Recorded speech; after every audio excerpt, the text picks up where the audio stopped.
Bom, pessoal, vamos aqui começar mais uma aula remota de eletricidade e magnetismo 1, tá? Aula 6.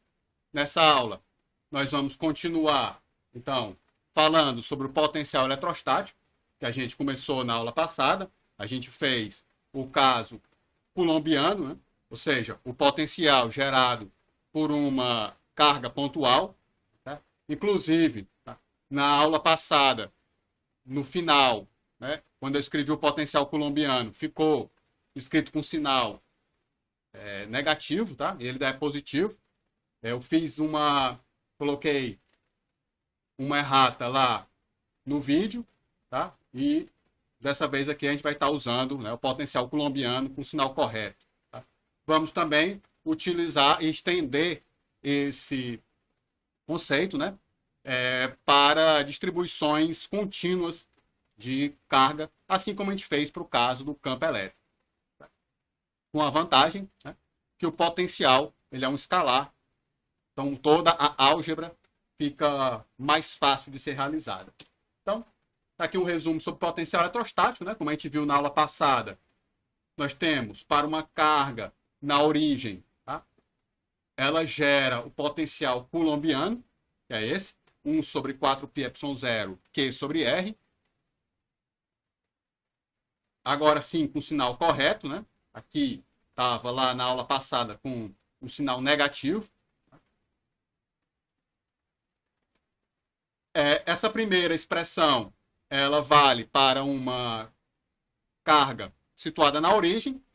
Se a gente tiver, então, uma carga fora da origem, por exemplo, numa posição R', tá? Então nós vamos escrever essa expressão aqui, tá? Vai ficar 1 sobre 4πε0, Q sobre o módulo de R menos R'. Tá? De forma semelhante à transformação que a gente fez lá no caso eletromagnético. Isso aqui é só uma transformação de sistema de coordenadas.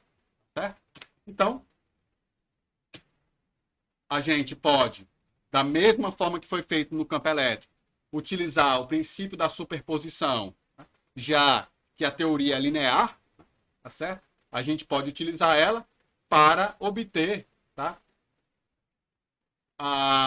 o potencial de uma distribuição contínua de carga, simplesmente somando, tá, os potenciais coulombianos. Tá?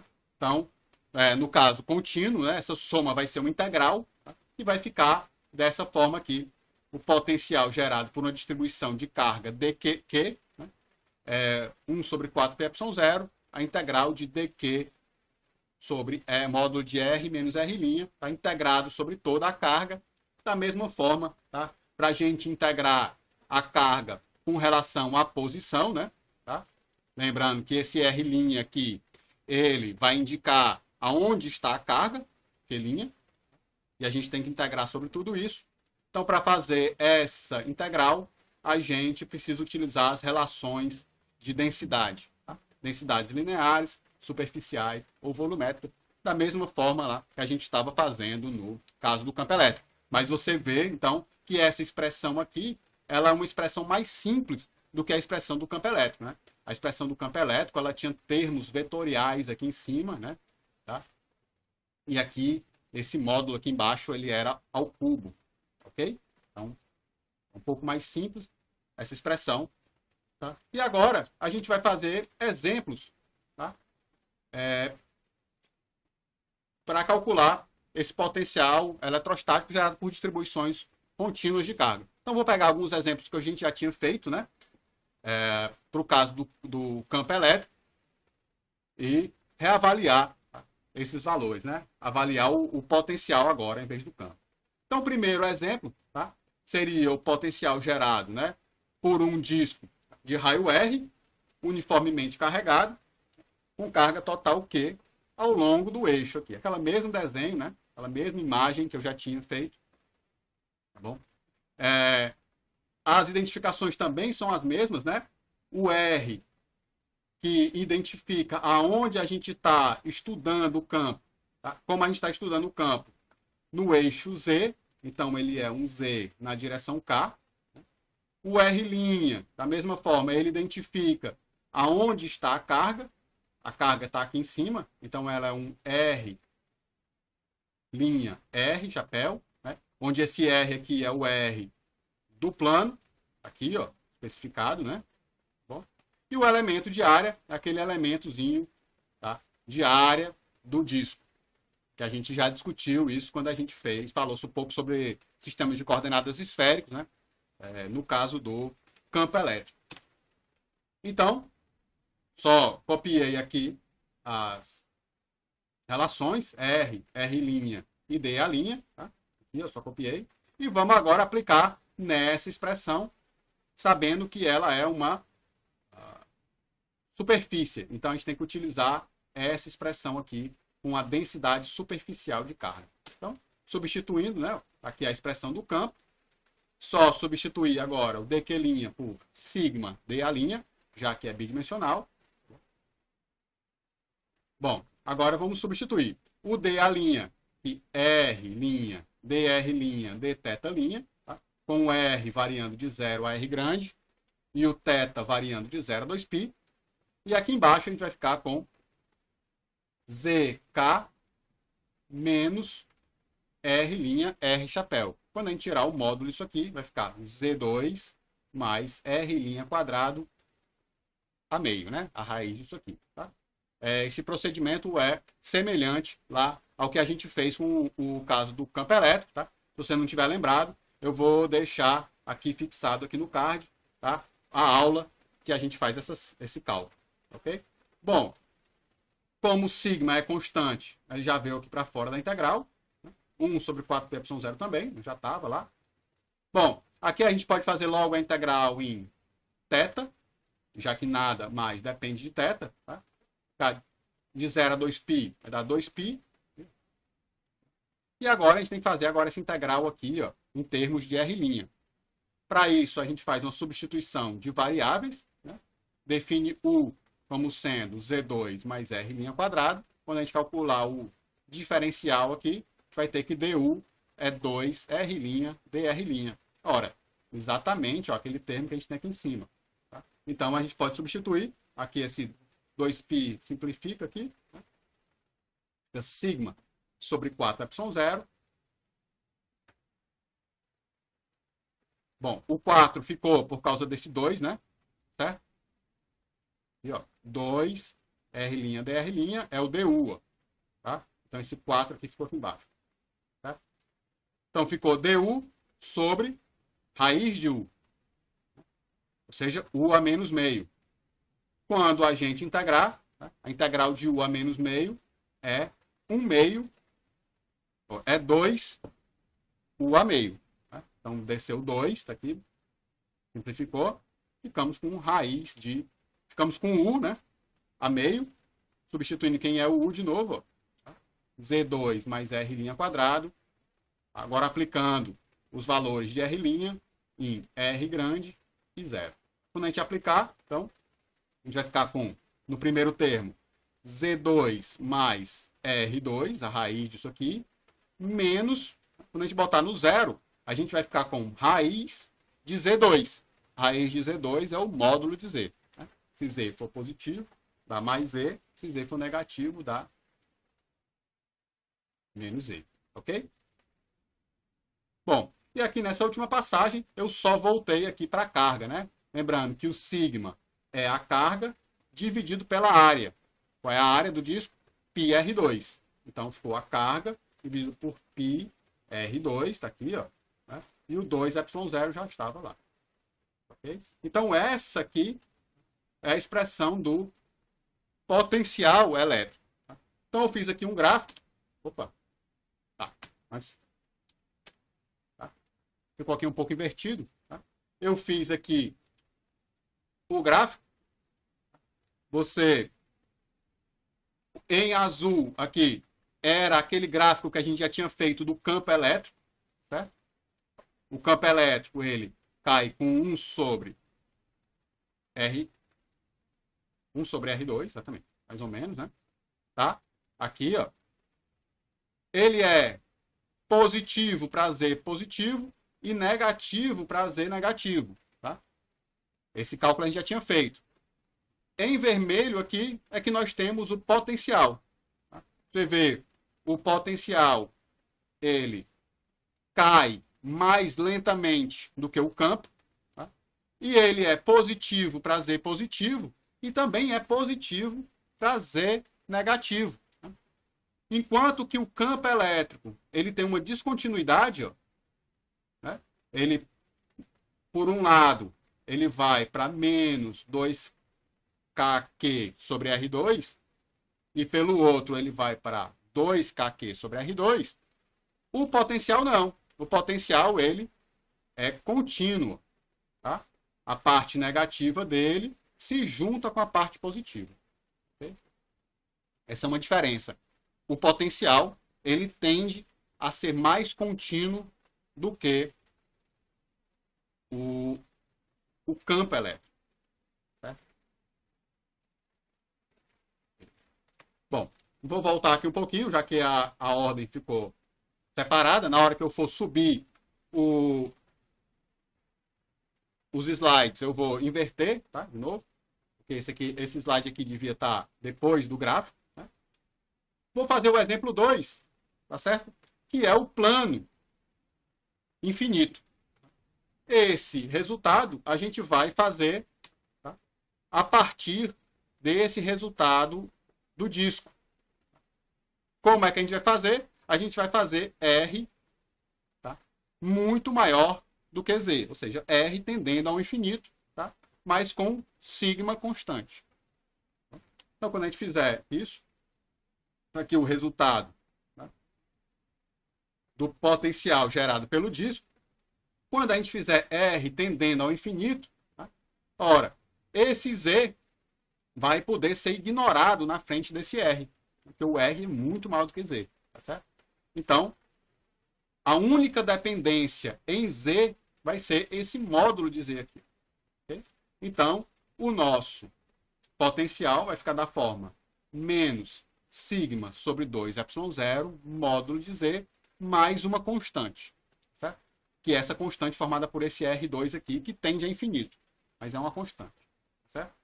Ora, mas como o campo ele está relacionado, o campo elétrico, né? Ele está relacionado com a derivada do potencial, então, se eu adicionar uma constante, se eu adicionar ou subtrair uma constante no potencial, isso não vai fazer nenhuma diferença, porque quando eu derivar, essa constante vai sumir, tá certo? E lembra, quem tem realmente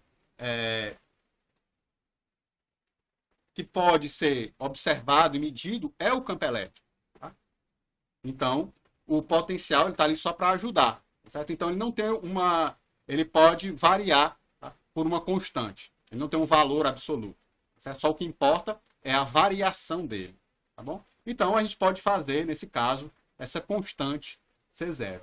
Tá bom? E ficamos simplesmente com esse termo sigma, menos sigma sobre 2ε0, módulo de Z. Tá? Se você pegar esse φ e calcular o gradiente dele, tá? Você vai obter um campo elétrico constante.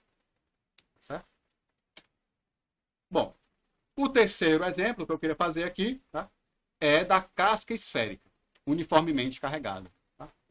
Bom, o problema da casca esférica é que se a gente tentar resolver aquela integral, ela vai ficar muito grande. Tá certo? É possível, mas tem um caminho mais fácil. Que caminho é esse? Tá? Bom, lembra, como foi que a gente calculou esse problema para a gente calcular o campo elétrico da casca esférica? Ora, a gente usou a lei de Gauss. Foi? Então, a gente não resolveu também aquela integral. Certo? Então, eu vou utilizar já o conhecimento que eu tenho sobre o campo elétrico desse problema para calcular o potencial, tá? Ao invés de eu ter que integrar toda aquela expressão lá. Tá certo? Então, você relembrando aqui da aula 4, tá? Onde a gente calculou o campo elétrico para uma casca esférica, eu vou deixar também fixado aqui a aula 4, tá bom? A gente obtém esse resultado, né? Que o campo elétrico ele só depende de R, né? E aponta sempre na direção radial, e ele é 0 para dentro da casca, e cai com 1 sobre R2 para fora da casca esférica. Tá bom? Então, substituindo aqui na nossa expressão, a gente sabe que o campo E ele é igual a menos o gradiente de φ. Tá? E o E é um E de R, R chapéu. Então, vou substituir aqui, ó. A gente tem essa expressão. Né? Bom, como é que eu escrevo o gradiente em coordenadas esféricas? Tá? Então, está aqui a expressão do gradiente em coordenadas esféricas. Certo? Bom, se for preciso, eu vou dar esse valor explicitamente, tá bom? Porque esses operadores, eles mudam de sistema de coordenadas para sistema de coordenadas, tá? E isso a gente aprende lá no curso de métodos, tá bom? Então, como não é pré-requisito da disciplina, né, eu vou, sempre que necessário, colocar a expressão, tá bom? Ora, mas esse lado de cá só depende de R. Então, esse lado de cá também só pode ter dependência em R, né? Tá certo? Então, esse termo aqui, ó, que é θ chapéu, e esse daqui, que está na direção φ chapéu, eles não entram. Tá? Vão ser zero. Ou seja, o potencial φ não depende nem de θ e nem da coordenada φ. Né? Tá certo? Ó, é igualdade de vetores, né? Tá certo? As componentes desse lado têm que ser iguais às componentes desse outro lado aqui. Como só tem componente na direção R desse lado, então desse outro só pode ter componente na direção R também. Tá? Então, que é esse primeiro termo aqui. Ó. Então, assim, a gente vai chegar que o E de R é igual a menos, tem esse menuzinho aqui, né? Ó, dφ dr, ó, esse primeiro termo só. As derivadas parciais agora se tornaram derivadas totais, já que o φ só depende de R. Né? Ok? Bom, se a gente integrar aqui de 0 a R, essa expressão, né, nós vamos ter aqui φ de R menos φ de 0 é igual a menos a integral de 0 a R de E de R dr. Tá? Usando aqui o fato de que a integral da derivada é a própria função, é o próprio argumento. Tá bom? Então, beleza. Vamos se concentrar agora nessa última expressão, tá? Para a gente substituir os valores de E que a gente tem aqui, ó, para calcular essa integral. Ok? Então, vamos lá. Então, a gente vai ter que dividir em dois casos, tá certo? Para dentro da casca, a gente tem o quê? Que o R é menor do que o R grande. Tá? Nesse caso, o campo elétrico lá dentro é zero, né? Aqui, ó. Beleza. Então, se o campo elétrico é zero, essa integral aqui toda vai dar zero. A gente tem que φ de R igual a φ0. Certo? Ou seja, o campo dentro é constante. A gente ainda não sabe o valor dessa constante, mas ela é constante. Okay? E para fora da casca? Ora, para fora da casca, R é maior ou igual do que R grande. Tá? Então, quando eu for fazer essa integral de 0 a R pequeno, eu vou quebrar ela em de 0 a R grande, de R grande a R pequeno. Tá? A parte de 0 para R grande é zero, porque o campo elétrico lá dentro é zero. Então, vou ficar só com um pedaço de R grande, R pequeno, do potencial externo. Ó. É o campo de Coulomb. Potencial não, o campo externo, o campo de Coulomb. 1 sobre 4πε0, Q sobre R2. Quando eu faço essa integral, a integral de 1 sobre R2 é menos 1 sobre R, então o sinal de menos vai embora aqui. Então a gente vai ficar com 1 sobre 4πε0, Q sobre R, aplicado em R pequeno, menos aplicado em R grande. Tá certo? Então, esse é o valor do potencial fora da casca. Tá? Bom, tem uma constante aqui que a gente ainda não conseguiu determinar, que é esse φ0 aqui. Ó, né? Então, a gente vai fazer o seguinte, como o potencial todo ele pode variar por uma constante, tá? Então a gente vai fixar que esse potencial ele vai ser zero no infinito. Tá? Então, quando eu pegar R igual a infinito, tá? Eu quero que esse potencial seja zero. Tá? Ora, quando eu pegar Rzinho pequeno igual a infinito, esse termo aqui, esse primeiro termo, ó, vai zerar. Tá? E aí eu vou ficar com φ de zero é igual a 1 sobre 4πy0 Q sobre R. Tá aqui, ó. Expressão. Tá? Achei aquela constante lá, o que estava faltando. Ó. Aqui, ó. Bom, com esse resultado, então, a gente pode escrever que o potencial ele é 1 sobre 4πy0 Q sobre R grande para dentro, né? Que é essa constante aqui, ó. Tá? E ele é 1 sobre 4πy0 Q sobre R pequeno para fora. Né? Ou seja, o potencial de Coulomb para fora. Certo? Sai daqui dessa expressão aqui de cima. Ó. Esse φ0 vai cancelar aqui, né? A gente vai ficar com φ de R igual a 1 sobre 4πy0 Q sobre R. Ok?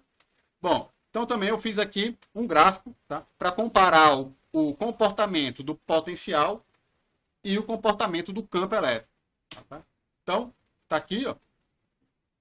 O campo elétrico está em azul, né? Já tinha pego essa expressão, esse desenho, quer dizer, né? Ele é 0 para dentro da casca e cai com 1 sobre R2, né?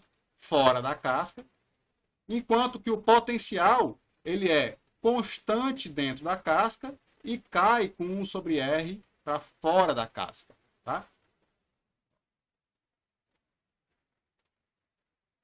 Certo?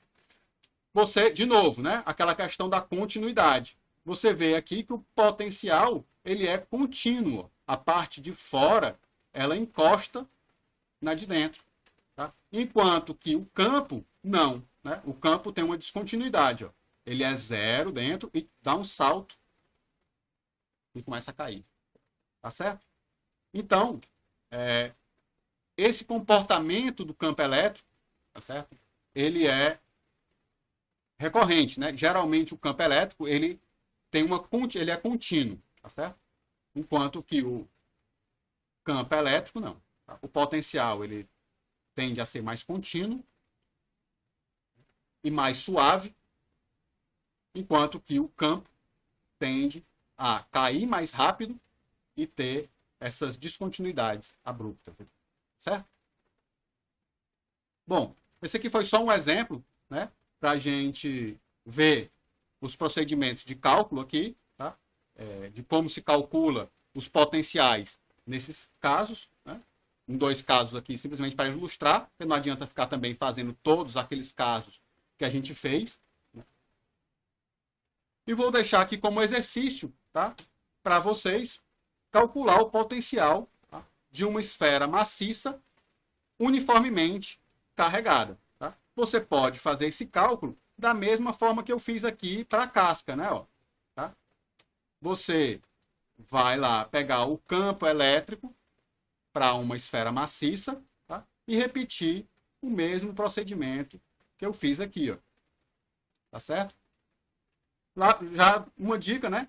Para fora vai dar o mesmo resultado.